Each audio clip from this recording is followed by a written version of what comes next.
Welcome back. It's sat ignored, candidly, for years, but now, finally, an illegal dump site in Fort Worth is being cleaned up, and it is just the beginning of the fallout from a recent I-Team investigation. Andrea Lucia here tonight with all the updates. Quite a lot going on with this one. Yeah, I mean, don't get me wrong, the dump is massive, and uncovering that problem also reveals others, including questionable tax breaks and even concerns about animal cruelty. Oh my gosh, she's so soft. This is Teeter. The 3-month-old filly is thriving now. So she was totally brown. But her life started with trouble. She was born at an illegal dump site in East Fort Worth just hours before it was raided by animal control officers. The debris field was so big you could see it from the air. Hundreds of tons of shingles, tires, and other construction materials dumped in a wooded lot off Randall Mill Road. In 2022, the state investigated and ordered it be cleaned up.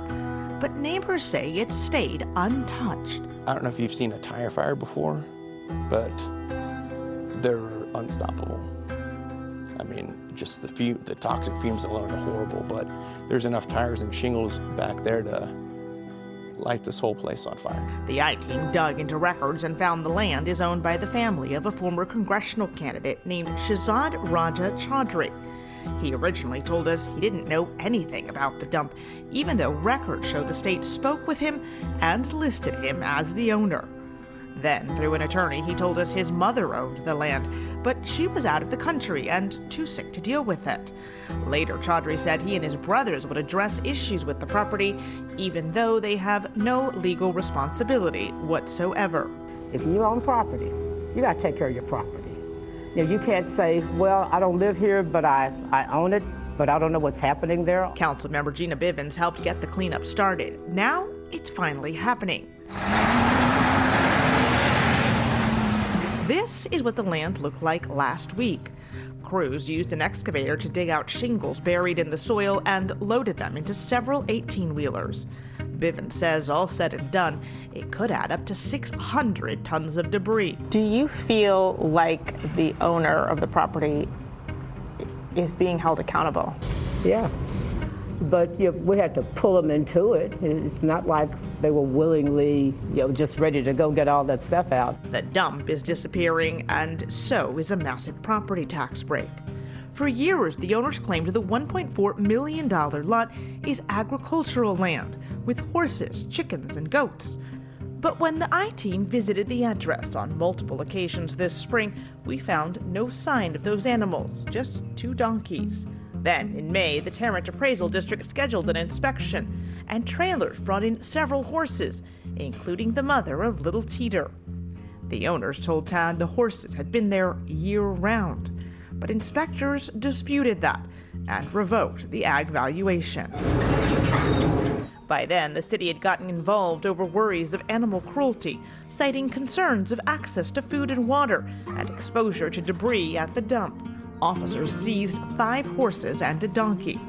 But Teeter's mother was already sick and within days had to be euthanized. It was sad, because they had just gotten off the trailer and all I could hear were the sounds of her mom stomping and stomping, and she was just writhing in so much pain. Since May, she's worked around the clock, feeding Teeter every 2 hours until she could be weaned, and treating the cuts and scratches on other horses investigators say were caused by debris at the dump. They were really emaciated. A lot of them had some cuts and marks on them that were kind of unusual for what you would see on a horse.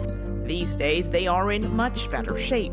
Chaudhry and his family have given up custody, and the animals will soon be up for adoption. You're just so sweet, I know it. I'll get some lipstick on you. All of them except Teeter. Her human mom isn't willing to let her go. She will be staying here. She will be staying here. Keeping her. I think I'm going to keep her, That baby is so cute. Under an agreement it reached with the state, the Chaudhry family does have until next week to finish cleaning up the property. I have been told they are paying for all of that work to get done. And by the way, we did follow the trucks that were picking up the debris to make sure they weren't just dumping it somewhere else it shouldn't be. We found them moving it to a recycling plant. Yeah, that's good to hear because you were already answering a question I think a lot of us had, so that part good. The bill for the cleanup, that's not going to be the only big bill we hear that they're going to be paying. No, yeah. Because the property is no longer designated as agricultural, their property taxes are going to be going up to from less than $200 a year, let that sink in, to potentially more than $30,000 a year. We reached out to Chaudhry's attorney for a comment on all of these developments. He hasn't responded. No shock there, no surprise, but also no surprise that the I-Team gets answers. Andrea, thank you so very much. A lot of great work on this one. And by the way, this all started with a simple email to the I-Team, and they said, hey, have you seen this? Do you know about this? You can reach out to them anytime, 24/7. Leave a voicemail on our tip line. That's easy as well, 817-586-7211. Or if you'd like to email with some details, iteam@ktvt.com.